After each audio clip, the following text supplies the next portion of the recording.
আজ আমি হাতে একটি লাল রসালো টমেটো নিয়েছি। ছোট্ট হলেও এর শক্তি অসাধারণ। টমেটোতে আছে ভিটামিন সি, যা আমাদের রোগ প্রতিরোধ ক্ষমতা বাড়ায়।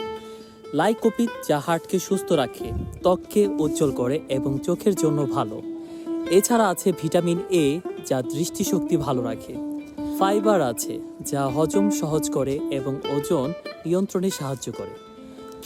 শীতকালে এই সবজি বিশেষভাবে উপকারী, কারণ ঠান্ডায় রোগের ঝুঁকি বেড়ে যায়। আর টমেটোর সঙ্গে সালাদ বা রান্না করলে শরীরও গরম থাকে এবং সতেজ থাকে।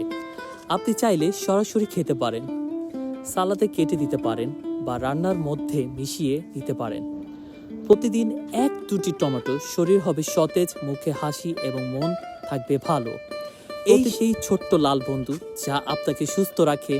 তাই হাতের কাছে রাখুন লাল টমেটো। লাল টমেটো খান, শক্তি বাড়ান এবং সুস্থ থাকুন। যদি আমার ভিডিওটি আপনাদের ভালো লেগে থাকে, ফলো, লাইক এবং শেয়ার করতে ভুলবেন না। আসসালামু আলাইকুম।